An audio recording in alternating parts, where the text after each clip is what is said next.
hope all of you can hear me. Okay. Sometime back, I was talking to a friend of mine. कुछ समय पहले मैं अपने एक मित्र से बात कर रहा था He was a very successful advocate. और वो एक बहुत ही सक्सेसफुल अधिवक्ता है। He told me God asked him to leave his attention on his success of his profession and give his attention on God's work. और उन्होंने मुझसे कहा कि कुछ समय पहले परमेश्वर ने उनसे ऐसा कहा कि वो अपने सफल जो उनका कार्य चल रहा था उसको छोड़कर वो परमेश्वर के कार्य की ओर ध्यान दें। That was a period he was doing exceptionally well. और वो एक ऐसा समय था जिसमें वो बहुत ही सफल अपना उनका कार्य चल रहा था। So I was touched by his response to that. और उनके इस गवाही से मुझे बहुत इसने मुझे बहुत छुआ। He told me I spoke to the Lord, responded to the Lord like this. और उन्होंने इस प्रकार से बताया कि मैंने कैसे परमेश्वर के इस बुलाहट का उत्तर दिया। Lord, you loved me so much. हे परमेश्वर, तूने मुझसे इतना प्रेम किया है। You gave yourself to me. तूने स्वयं को मुझे सौंप दिया। Then what is the job for me after all? तो ये नौकरी मेरे लिए क्या उसके सामने मायने रखती है? It is you only made me successful here. आपने ही तो मुझे यहाँ पर सफल किया था, बनाया था। I have absolutely no problem in turning my attention from my job to your work. और मुझे कोई परेशानी नहीं कि मैं अपनी नौकरी को छोड़कर आपकी कार्य और आपकी सेवा करूं। Very often his response personally used to challenge me. और उनके इस उत्तर के द्वारा से मुझे बहुत प्रोत्साहन मिलती है। That's what when we have a love for the Lord in our hearts. जब हमारे अंदर परमेश्वर का प्रेम मौजूद रहता है, Doing a little sacrifice for the Lord, it's not a problem for us. तो हम जब छोटे मोटे बलिदान करते हैं तो हमें उससे कोई दिक्कत पेश नहीं आती। Because we know that all the good things come from the Lord. क्योंकि हम ये जानते हैं कि सारी अच्छी चीजें तो हमें परमेश्वर से ही मिलती हैं। And it is He who made me flourish here. और उन्हीं की वजह से आज मैं यहाँ पर सफल हूँ। And when I remember the love which the Lord has for me, giving up those not an issue at all for me. और जब मैं परमेश्वर के प्रेम को पहचान जाता हूँ तो उस सफलता को छोड़ना मेरे लिए कोई मुश्किल चीज नहीं होती। In many situations in my life, when I had to make little hidden, unknown sacrifices, that what He said used to come to me. तो जब मेरे जीवन में मुझे कुछ ऐसे ही बलिदान देने पड़े, छोटे मोटे या बड़े, तो मुझे उनकी उस बात का स्मरण मुझे हमेशा रहा। I think that is how God wants us to live, each one of us. That is God wants us to live a life for Him. और मैं ऐसा विश्वास करता हूँ कि परमेश्वर भी जो है हम सभी से ये उम्मीद रखता है कि हम ऐसा ही जीवन इस पृथ्वी पर जिएं। Motivated by His love for us. और हमारा जीवन जो है उसके प्रेम से प्रेरित हो। In one place, Paul is telling, the love of Christ constrains me. नए नियम में प्रेरित पौलुस एक जगह पर कहता है कि परमेश्वर का जो प्रेम है वो मुझे बांध देता है। In another version it's written, love of Christ compels me. और एक जगह ऐसा लिखा है कि उसका जो प्रेम है, परमेश्वर का प्रेम, वो मुझे बाधित करता है। Occasionally I see, not occasionally, very often I see Christians. कई मर्तबा मैं देखता हूँ कि जो मसीही लोग हैं, they love their comfort and convenience so much. वो अपने आराम और जो शान शौकत है उससे इतना प्रेम रखते हैं। A little inconvenient, little adjustment in the schedule, their comfort, they are unwilling. अगर उनके दिनचर्या में या उनके जो लाइफस्टाइल जिसे कहते हैं उसमें अगर थोड़ा सा भी कोई बदलाव आता है तो वो उसे नहीं कर पाते। A little disturbance in their schedule, they are unwilling to accommodate. और अपने रोज की जो उनकी जो दिनचर्या है उसमें अगर थोड़ा सा भी बदलाव आता है वो उसको सहन नहीं कर पाते। And everything going comfortably, everything ideal situation, they will be there for the Lord. और जब तक जीवन में सब कुछ अच्छा चल रहा है, सब कुछ सुकून से चल रहा है, तब तक वो परमेश्वर का जो कार्य है उसको करने के लिए तैयार रहते हैं। What does that indicate? ये क्या दर्शाता है? We are not understood the love of Christ. हमने परमेश्वर के प्रेम को समझा ही नहीं। We are not understood what the Lord has done for us. हम ये नहीं समझते कि परमेश्वर ने हमारे लिए क्या किया है। If we are really understood the love of the Lord, every opportunity that comes on a way to return extra gratitude, we'll be more than glad to do that. अगर हम उसके प्रेम को वाकई समझते तो हर वो अवसर जो हमें उसके प्रेम को लौटाने का या फिर उसको किसी प्रकार का अच्छा काम करने का अवसर हमें मिलता, हम उसको करने को हमेशा तैयार रहते। There is a verse in Genesis chapter 29. उत्पत्ति की पुस्तक देखेंगे, वहां पर उसका 29वां अध्याय, उत्पत्ति की पुस्तक 29, Genesis 29 verse 20. 29 वर्ष में। This statement written about Jacob and Rachel. यहाँ पर याकूब और राहेल के विषय में कुछ लिखा गया है। Jacob served another 7 years for Rachel, and they seemed to him but a few days because of his love for her. तो यहाँ पर लिखा है, तो याकूब ने राहेल के लिए 7 बरस सेवा की और वे उसको राहेल की प्रीति के कारण थोड़े ही दिनों के बराबर जान पड़े। So we know the story, but we can understand, we can apply it in our spiritual life. तो ये जो कहानी है इससे हम इसे जानते हैं, लेकिन हम इसका जो सिद्धांत है उसको अपने जीवन में भी लगा सकते हैं। 7 years of slavery, it's not a joke, it's not a short time really. 7 वर्ष का जो है दासत्व, ये कोई मजाक की बात नहीं है, ये कोई छोटा समय नहीं है। 7 years of hard work. 7 साल की कठोर परीक्षा। But for Jacob, it seemed like just a few days. लेकिन याकूब को कुछ थोड़े ही दिन जैसा मालूम पड़ा। Why? ऐसा क्यों है? Because he had a purpose in that 7 years of hard work. He worked because he loved Rachel. क्योंकि उसको उस कार्य के पीछे का जो मकसद था वो मालूम था, और वो मकसद ये था कि वो राहेल से प्रेम करता था। So when we really love the Lord, when we have tasted the love of the Lord, we will be more than happy to suffer inconvenience, suffer sacrifice. Very often seek it. We are not interested to show to others. जब हम उसके प्रेम को समझ पाएंगे, जो हमारे पिता हैं उसके प्रेम को समझ पाएंगे, तो हम छोटी मोटी जो दिक्कतें हैं, परेशानियां हैं, वो हमारे लिए मायने नहीं रखेंगी। In one place, 1 Corinthians chapter 16 verse 14, 1 Corinthians 16:14, we read, let all that you do be done in love. पहला कुरिन्थियों 16-14। One way I understand is, let all that I do, I should do out of my love for the Lord. पहला कुरिन्थियों 16:14 यहाँ लिखा है, जो कुछ करते हो प्रेम से करो। तो हम जो कुछ भी करते हैं वो परमेश्वर के प्रेम से प्रेरित होकर हम करते हैं। When I love the Lord, it is easy for me to do anything for Him. जब हम उससे प्रेम करते हैं तो उसके लिए कुछ भी करना हमारे लिए आसान हो जाता है।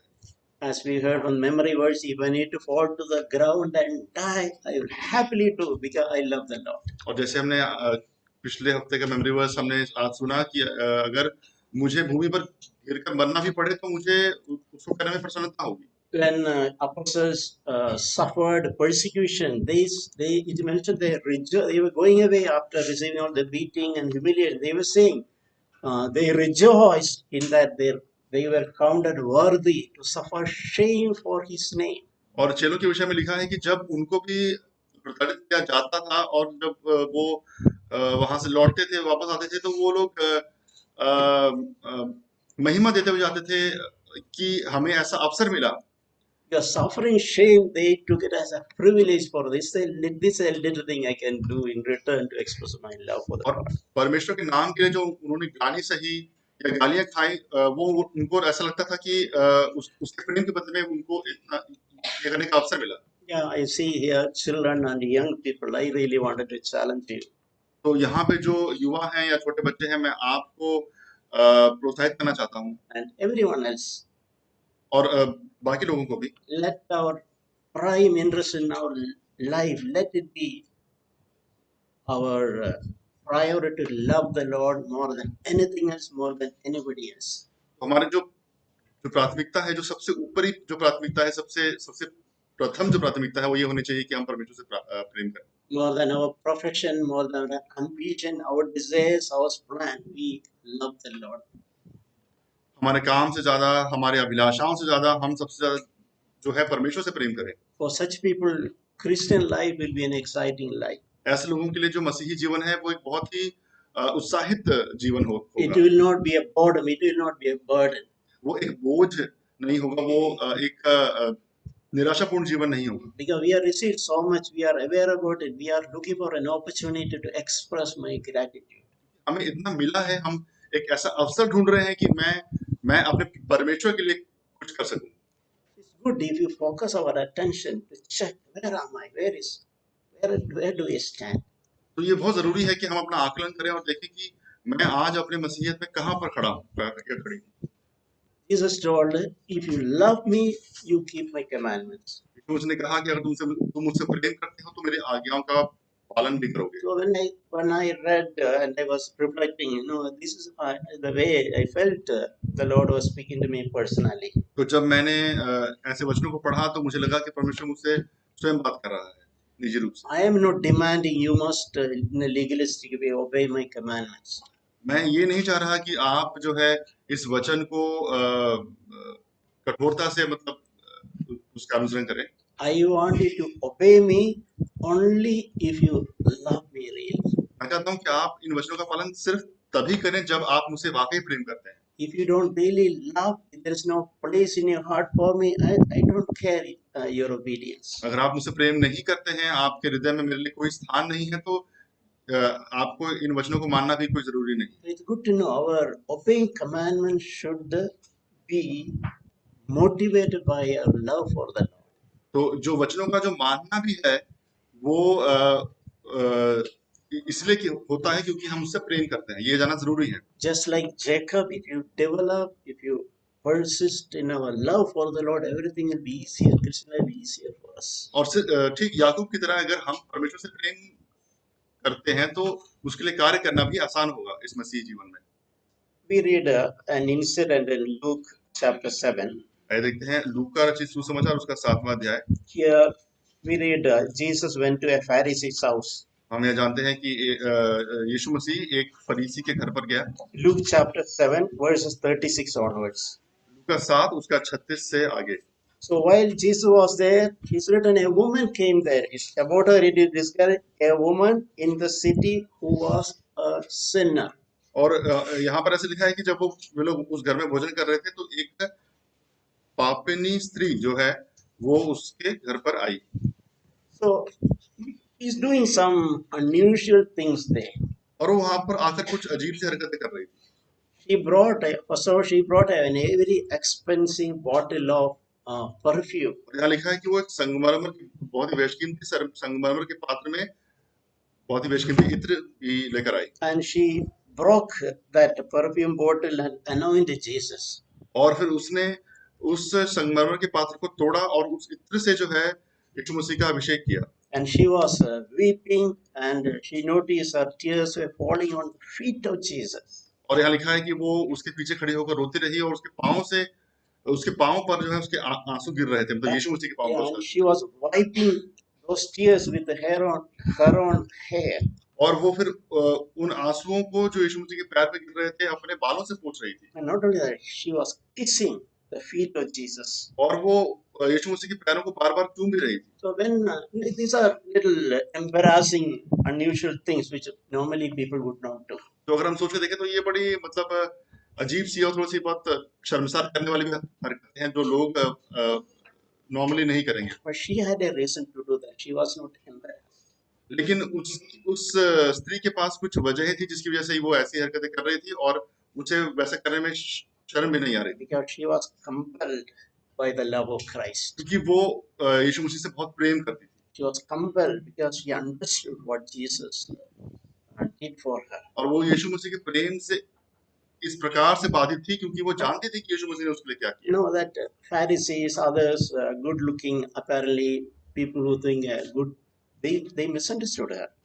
और जो फरीसी थे वहां पर जो कि बाहरी रूप से अच्छे दिखते थे, उन्होंने वो उसको समझ नहीं पाए थे उस स्त्री को। And they even misunderstood Jesus. और वो तो यीशु मसीह को भी समझ नहीं पाए थे। If Jesus was really a prophet, he would not allow this woman to even to touch her.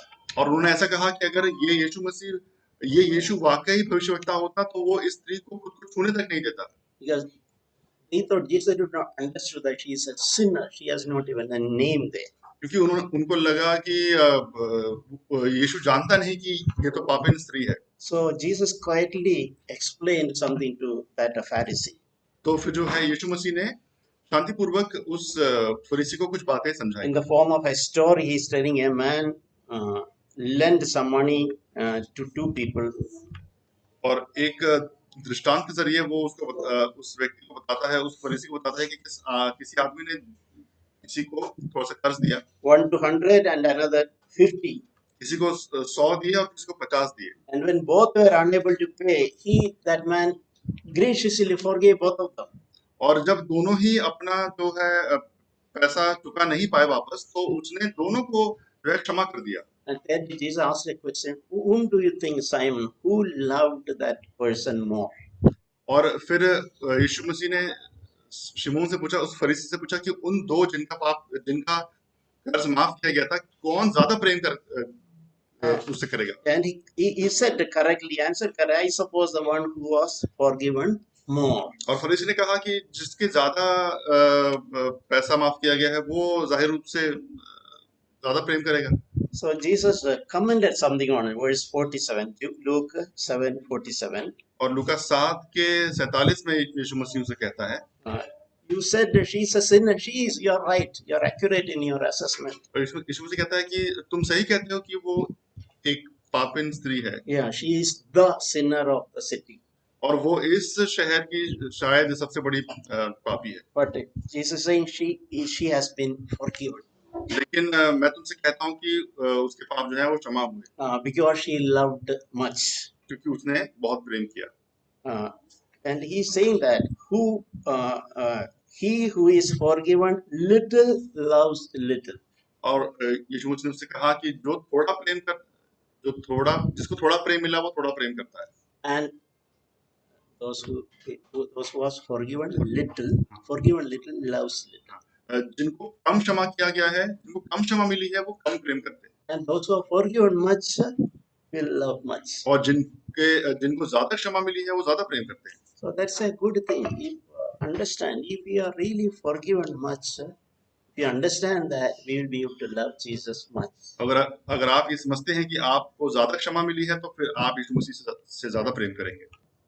And it's good to occasionally, examine our lives.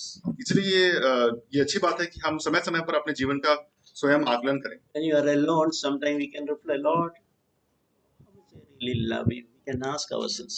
और जब हम कई बार अकेले होते हैं, तो हमें सोचने की जरूरत है कि हे परमेश्वर, तूने मुझे कितना प्रेम किया। And if you really love the Lord, I think our love for the Lord should motivate us. We in our church we speak much about overcoming sin. In our church we speak often about overcoming sin. Take sin seriously. अपनी कलीसिया में हम पापों पर जयवंत होने के विषय में बात करते हैं, पापों को गंभीरता से लेने के विषय में बात करते हैं। So actually the reason for hating sin should be because we love the Lord.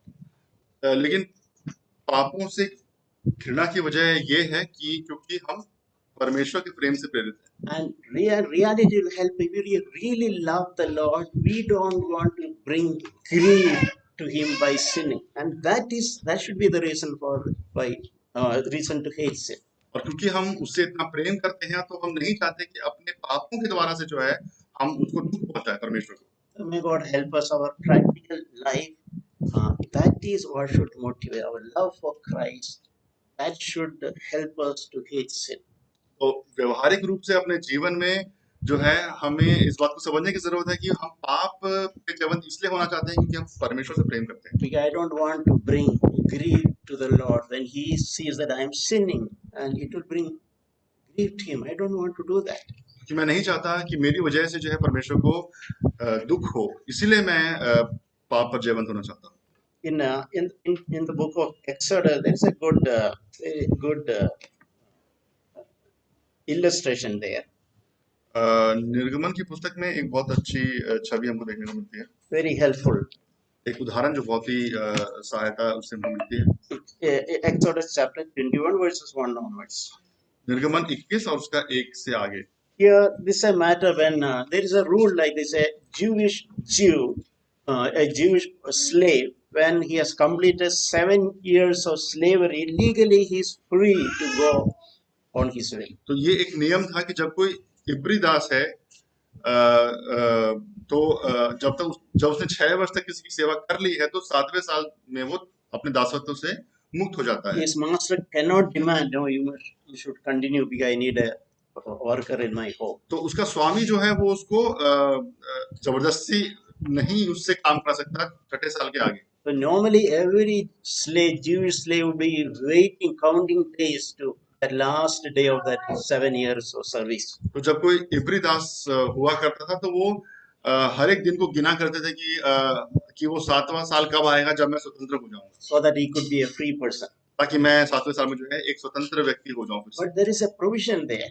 लेकिन वहां पर एक तोड़ भी है। But in his slave, when he is about to be freed, he is coming to the master and telling, कि उस 7वें साल में एक दास जो है अपने स्वामी से ये कह सकता है because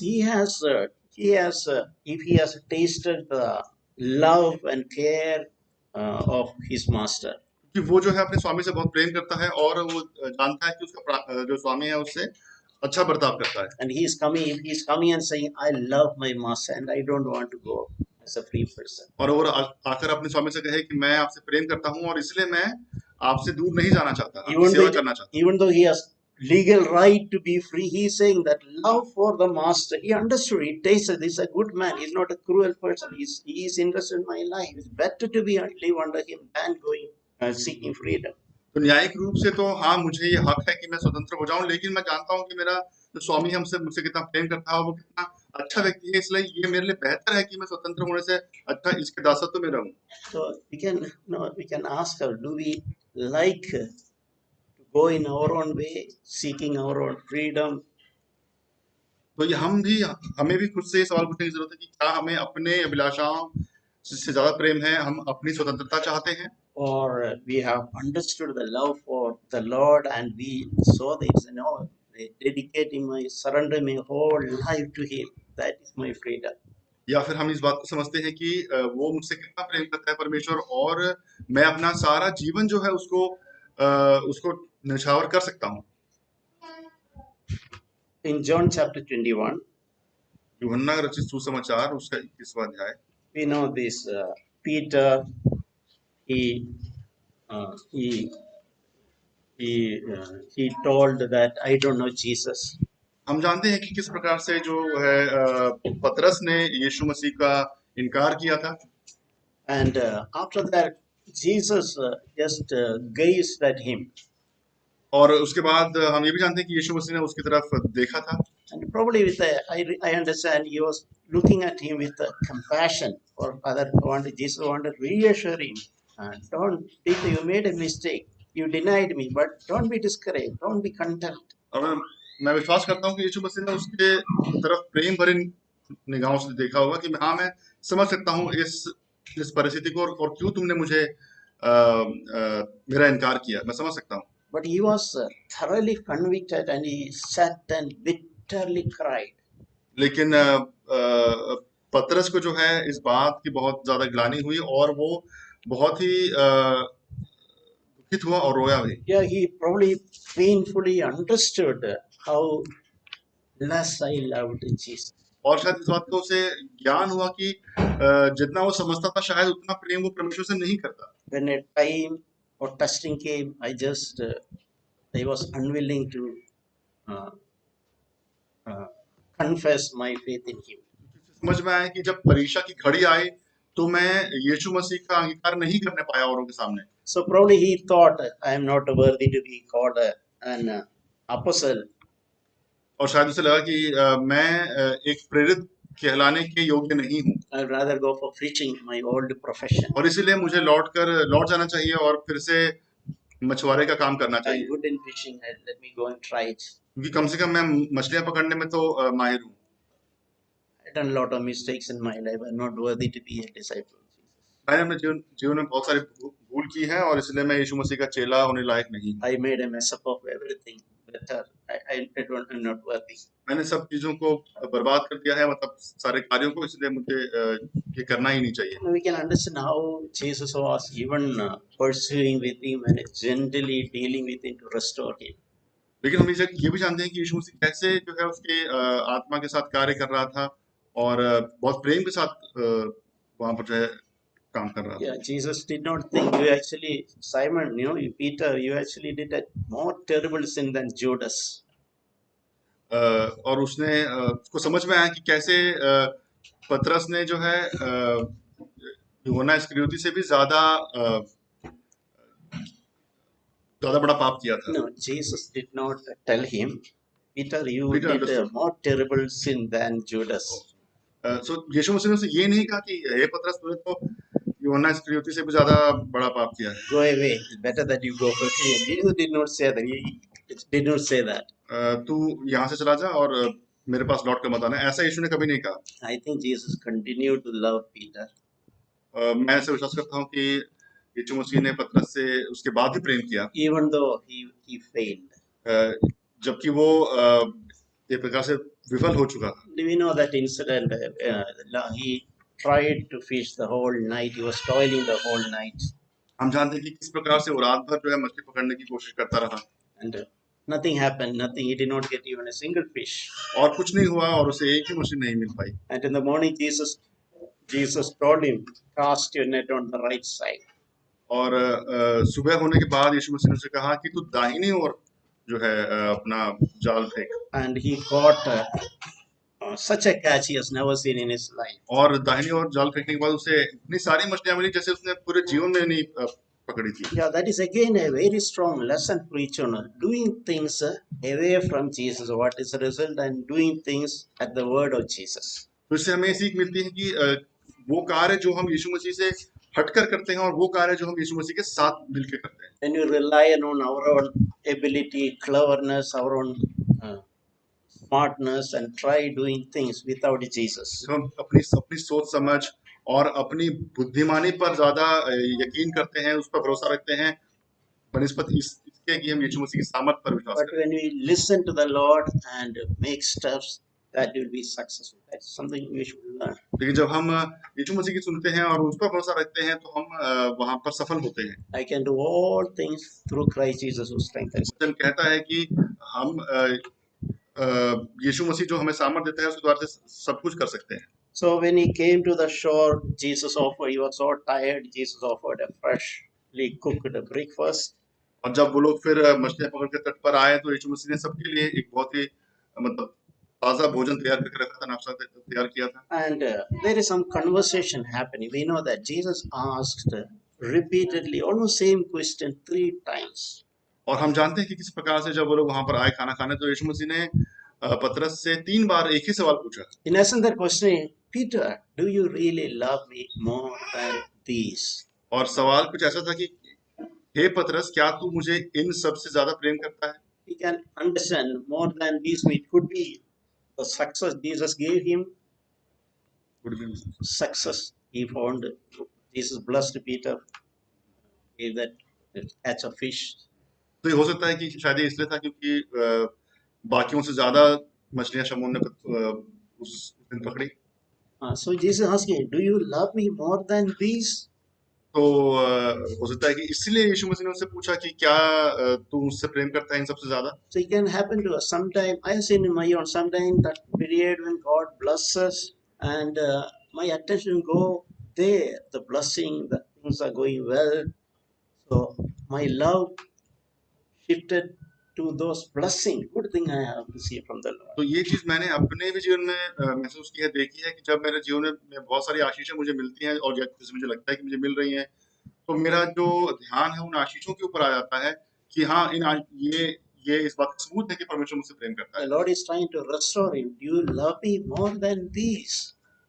यीशु मसीह उसे कह रहा है कि क्या तू इन लोगों से ज्यादा मुझसे प्रेम करता है? So we see here when every time he said, "Yes, Lord, I love you.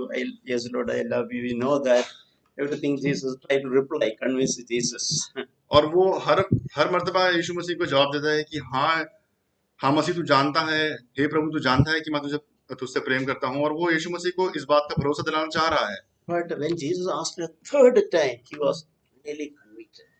लेकिन जब यीशु मसीह ने उससे तीसरी बार ये पूछा कि क्या तू मुझसे प्रेम करता है, तो उसे बहुत ही ग्लानि हुई। Probably he understood, I say I love you, and I am also trying to even convince that I love Jesus.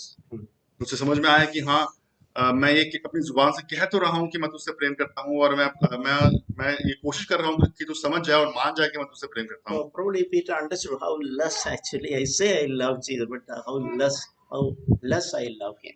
लेकिन शायद उसे समझ में आया कि मैं ये जुबान से कह तो रहा हूँ कि मैं तुझसे प्रेम करता हूँ, लेकिन शायद मैं वाकई में उससे इतना प्रेम नहीं करता। And Peter responded, he was grieved because Jesus asked him a third time, do you love me? और ऐसा लिखा है कि अ, पतरस को इस बात को जब तीसरी बार उससे यीशु मसीह ने पूछा, तो उस बात को सुनकर उसे बहुत ही दुख हुआ। So may God, we can put ourselves in the place of Peter. Is the Lord asking us first time, second time, trying to invite our attention, and even a third time? तो ये हमारे साथ भी हो सकता है कि जो है यीशु मसीह हमसे भी पूछ सकता है कि क्या तू मुझसे प्रेम करता है, और एक बार, दो बार, तीसरी बार, ताकि वो हमारे अंदर कुछ चीज को जगा सके, Waking up our self-centered life. हमारे अंदर के जो अपनी इच्छा के पीछे चलने वाली जो भावना है, उसको दिखा सके। Our style of life, on one side we pretend that we, or even declare we love the Lord, but we live a life exactly opposite to what we say.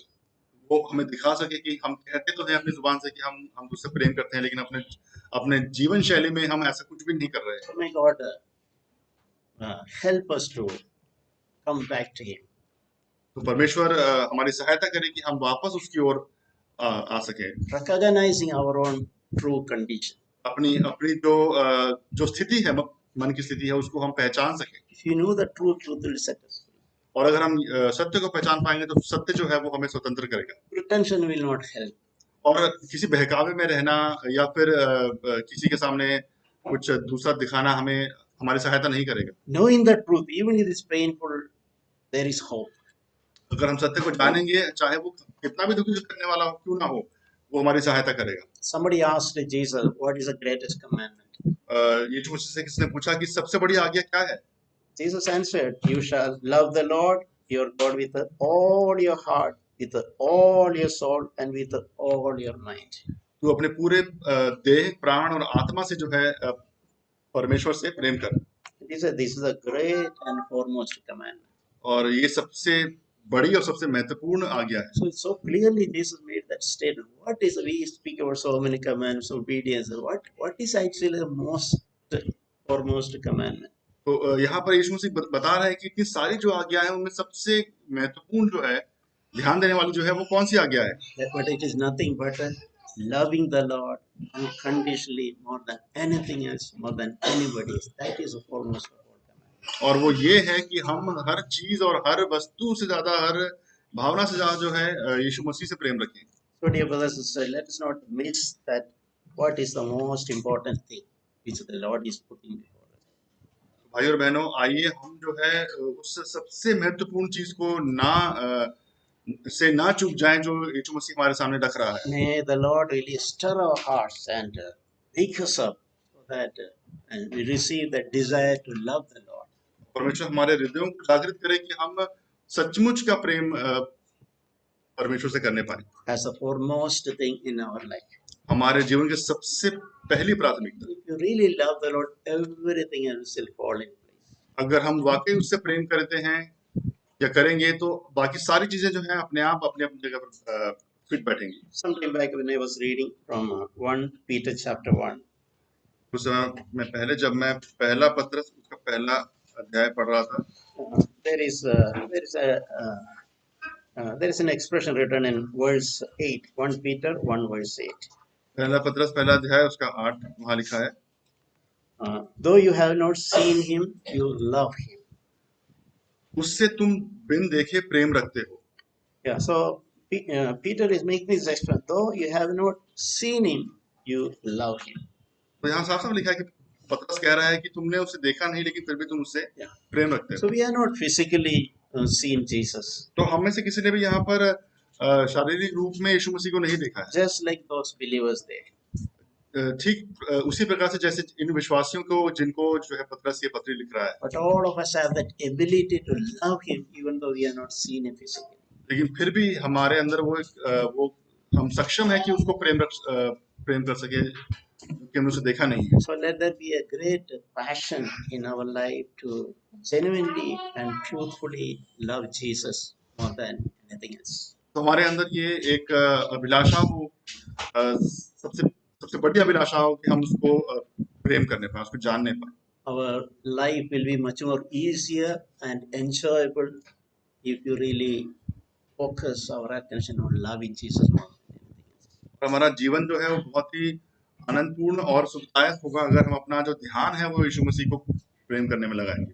Whenever we do something, we can always check, is it pleasing to the Lord? और हम कुछ भी करते हैं, हम ये सवाल पूछ सकते हैं खुद से कि क्या इसको करने से जो है वो प्रसन्न होता है कि नहीं। Our actions, our desires, ambitions, what we plan to do, everything we can ask, am I trying to learn what is pleasing to the Lord? हमारे अभिलाषाएं, हमारी योजनाएं, हमारे कार्य, हम ये पूछ सकते हैं कि क्या इन चीजों के द्वारा से परमेश्वर जो है प्रसन्न होता है। Okay, whenever we make a decision, especially important decisions in our life, we have planned something, we can ask, is it pleasing to the Lord? और अपने जीवन के कुछ भी बड़े निर्णय लेने से पहले हम पूछ सकते हैं कि ये परमेश्वर क्या तू इससे प्रसन्न है। So let that be the character, the part of our life, always trying to seek what is pleasing to the Lord. Because I love Him, I don't want to bring grief to Him. तो ये हमारे जो व्यक्तित्व का एक भाग बनना चाहिए कि हम कुछ भी करें, हम उससे पहले ये सोचें कि क्या इससे परमेश्वर को प्रसन्नता होती है। Yeah, before closing, I want to, you can turn to Revelation chapter 2. तो आइए समाप्त करने से पहले देखेंगे प्रकाशित वाक्य की पुस्तक उसका दूसरा अध्याय। This is talking to one of the finest church, or the church in Ephesus. और ये एक उस समय की सबसे जो उत्तम कलीसिया थी उसको लिखा गया है, एफिसुस की कलीसिया। In Revelation chapter 2 verse 1 onwards. प्रकाशित वाक्य दूसरा अध्याय उसका पहला वचन। You know, church in Ephesus where Paul himself labored a few years. और इस कलीसिया में, एफिसुस की कलीसिया में प्रेरित पौलुस ने स्वयं भी कार्य किया था। They were exceptionally good in so many things. और वो बहुत सारे कार्यों में बहुत ही निपुण थे, अच्छे थे। And this is actually listing the very good things they have to. Jesus can talk about them. और यहाँ पर उन सब चीजों की सूची दी गई है जो यीशु मसीह कहता है कि तुम्हारे बारे में अच्छी हैं। But so after telling that he has so many good things, if you read that, you know, this is the best church and nothing wrong with that. That is the impression we will get. तो अगर आप इस सूची को देखेंगे, पढ़ेंगे तो आपको लगेगा कि इस कलीसिया से अच्छी तो कोई कलीसिया हो ही नहीं सकती। Externally, they were doing very well. Everything they were obeying all the command. They were doing, working very hard. They were persevering. So many good things a church should have. तो बाहरी रूप से वे लोग बहुत ही अच्छा कर रहे थे। उनके विश्वास के कार्य, उनका परिश्रम, उनका धीरज, सब कुछ बहुत ही अच्छा था। They even suffered persecution. और उन्होंने काफी सारे सताव को भी सहा था। But even then, Jesus said, "I have one thing against you, because लेकिन you left your first love." फिर भी चौथे वचन में उनसे कहता है कि मुझे तेरे विरुद्ध ये कहना है कि तूने अपना पहला सा प्रेम छोड़ दिया है। So that shows, even though we are externally good, our activities, nothing wrong with us, we can claim it is possible. We are doing things all right, but the way is you have left your first love. तो ये मुमकिन है कि हो सकता है कि हम बाहरी रूप से सब कुछ अच्छा कर रहे हों, लोगों को ऐसा लग रहा हो, लेकिन ये हो सकता है कि अंदर से हमने पहला सा प्रेम छोड़ दिया हो। And the way Jesus is saying, "I have this against you," that is how he is putting it. और यीशु मसीह इस बात को ऐसे कहता है कि मैं तेरे विरुद्ध ये कहना चाहता हूँ कि तूने पहला सा प्रेम छोड़ दिया। He's expressing that, presenting it with the whole seriousness. और वो इस बात को बहुत ही गंभीरता से रख रहा है। Don't be happy with saying that everything we are living new and living way so perfectly. तो इस बात से तुम प्रसन्न मत हो जाओ कि तुम्हें बाहरी रूप से जो चीजें अच्छी हैं, सिर्फ उतना ही काफी है। We understand things better than others. और हम औरों से ज्यादा बेहतर चीजों को समझते हैं। Things in our life are in order. और हमारा जीवन में सब कुछ चीजें जो है वो व्यवस्थित रूप से चल रही हैं। But have we missed point that have we left our first love? लेकिन क्या हमने पहला सा प्रेम छोड़ दिया है? But God is not ways of so gracious.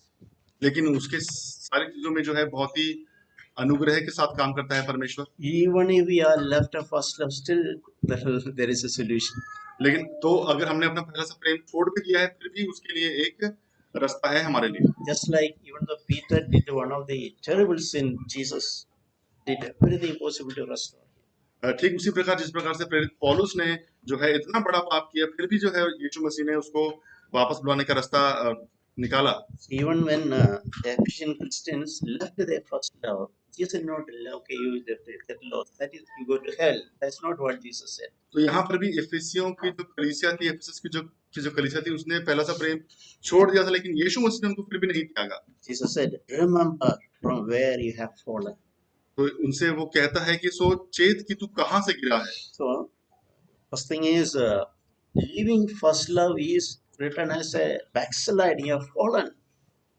तो जो पहला सा प्रेम छोड़ने को जो है ये लिखा गया है कि तू कहाँ से गिर चुका है, तो हम कहीं से गिर चुके हैं एक स्तर से। And Jesus encouraged them, challenge, repent and do the deeds that you did at first, or else I'll come and remove your lampstand from its place unless you repent. और यीशु मसीह जो है उस कलीसिया को यहाँ पर प्रोत्साहित कर रहा है कि कह रहा है कि अपना मन फिरा और पहले के समान काम करो, और यदि तू मन न फिराएगा तो मैं आकर तेरी दीवट को उस स्थान से हटा दूंगा।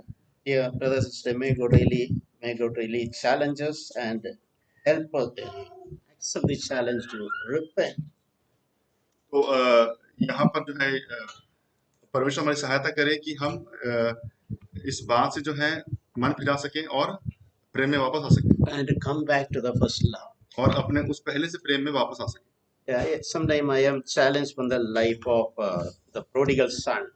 और मैं कई बार उस उड़ाऊ पुत्र के जीवन से काफी प्रोत्साहित होता हूँ। Even though he went far from the father's house and father's love, तो वैसे तो वो अपने पिता के घर से और उसके प्रेम से बहुत दूर जा चुका था, भाग चुका था। at one point of time he came to his senses लेकिन एक मौका ऐसा आया कि उसकी जो है आंखें खुली and he remembered the father's love और उसे अपने पिता का प्रेम स्मरण हुआ and he decided to bring a turnaround in his life. और उसने ऐसा फैसला किया कि हाँ मैं अपने जीवन को बदलूंगा यहाँ से, And he went back to the father's house. और वो पिता के घर पे वापस लौटा। And the extra the words he's saying, Father, I am not worthy to be called your son.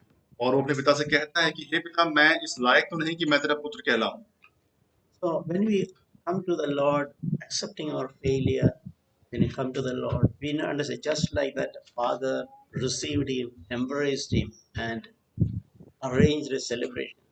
तो जब हम भी परमेश्वर पिता के पास आते हैं अपने पापों का अंगीकार करते हुए, तो जो परमेश्वर पिता है ठीक उसी पिता की तरह जो है बाहें फैलाकर हमारा स्वागत करता है। In any situation in our life, including if we have fallen from our first love, तो God किसी has भी still opened a way back. तो अपने जीवन की किसी भी परिस्थिति में या चाहे हमारा पहला सा प्रेम भी छूट गया हो तो परमेश्वर जो है हमें वापस स्वीकार करने के लिए तैयार है।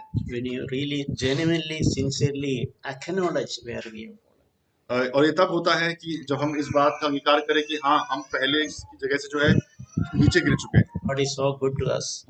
परमेश्वर इतना भला है। Jesus is worthy of our entire love and devotion. और वो इस लायक है कि वो हमारे सारे प्रेम और भक्ति को स्वीकार कर सके। And there will be a real, genuine restoration in our lives. आइए हम अपने जीवन में एक रेस्टोरेशन को लेकर आए। And our top priority is coming back to His love and live in the love of God. और हमारी जो है प्रथम प्राथमिकता ये होनी चाहिए कि हम उससे प्रेम करें।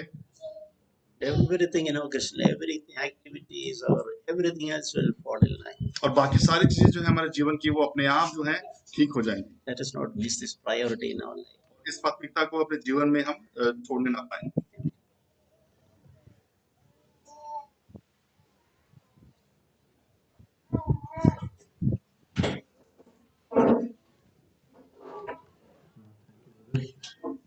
Now we'll have a 10 minutes break.